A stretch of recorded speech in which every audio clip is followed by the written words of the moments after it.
Hi guys, this is Liana Naquila. Welcome to my YouTube channel, and today I'll be teaching you how to make this Easter egg hunt scene with polymer clay. Enjoy! So first we're gonna roll a snake of tan clay. Make sure it's long, and we're just gonna connect the two ends and make a rope. On the first one, make sure you're rolling away from your body. And just keep rolling until you reach the end of the string. So that's how it will look like. And next we're gonna roll another snake of tan clay, and same thing, connect the ends.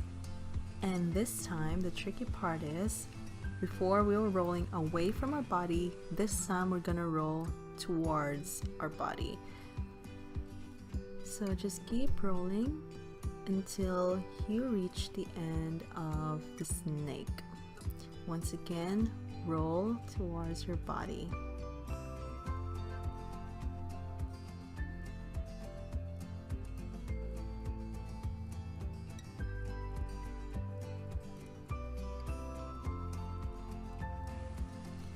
And so now that we have our two ropes, we're just gonna connect them together, and that's what I was gonna say. It's gonna create that braids kind of rope.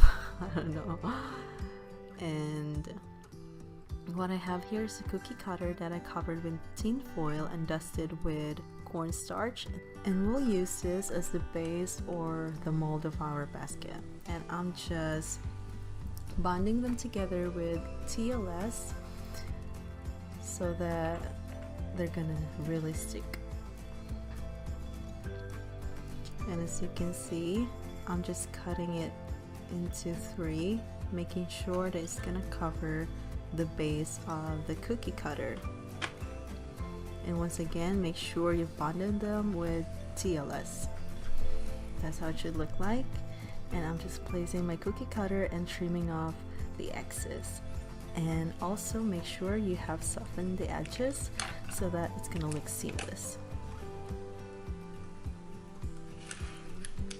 And I'm just using my silicone tool here.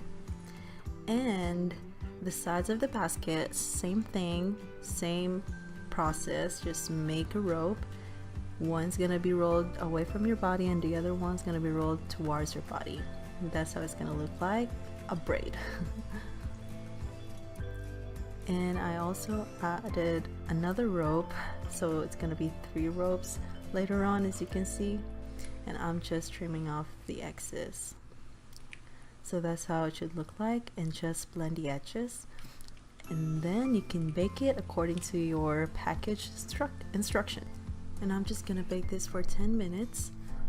It's time to make the Easter eggs, and I'm just rolling a ball of clay first and then shaping it into an egg. So basically just make the other end smaller than the bottom, just like a shape of an egg. So it's really self-explanatory here, and just play around with it and you'll get your desired shape.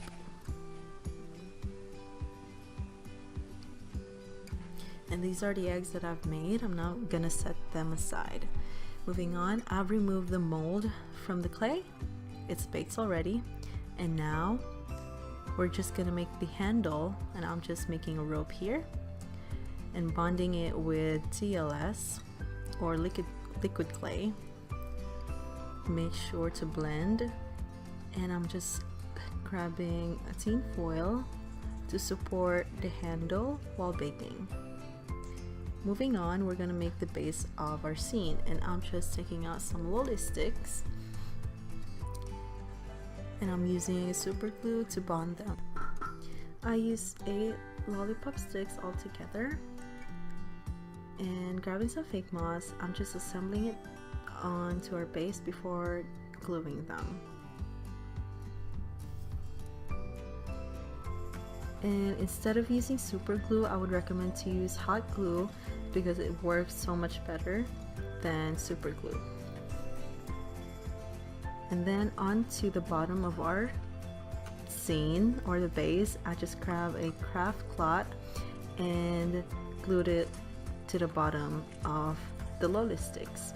Once baked and cooled down, I just went and painted my basket with light brown acrylic paint because I thought that the tank clay turned out looking pale, and you just want to paint all over the surface and let it dry.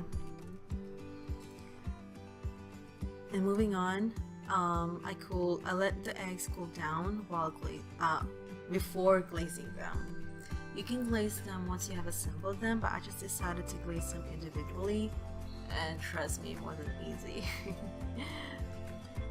That's how they should look like once glazed. Now making the directional signs, I just measured one lolly stick by 3 centimeters and cutting them, and I went ahead and sand the edges using a nail file.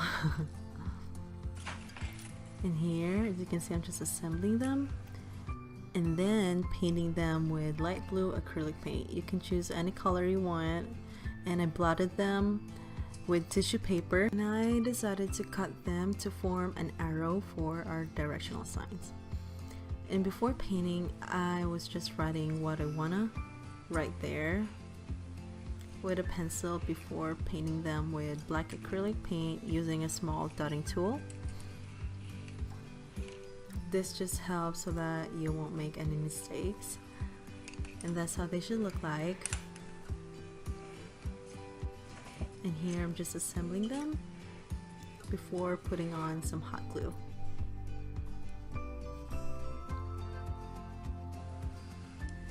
And now I'm just putting it on to our base using hot glue and also using some fake moss to make it stand. Now it's time to assemble, but first we're gonna place the eggs onto our basket. Here I'm just using some hot glue for adhesive. If you haven't glazed your eggs, you can use liquid clay and then bake them, but since I've glazed mine already, I can't bake them. And you can place the eggs however you like. That's how mine turned out. And I've made this cute adorable bow, so I'm gonna place it aside of my basket. As you can see, it's so cute and tiny. Now with the rest of your eggs, you just want to assemble them to your scene. And once again, it's really up to you, just be creative. That's how mine turned out. And last part is of course the basket. And you're done. Thank you so much for watching. I hope you enjoyed. Don't forget to give it a thumbs up and subscribe to my channel. Also follow me on my social media. Until next time, bye!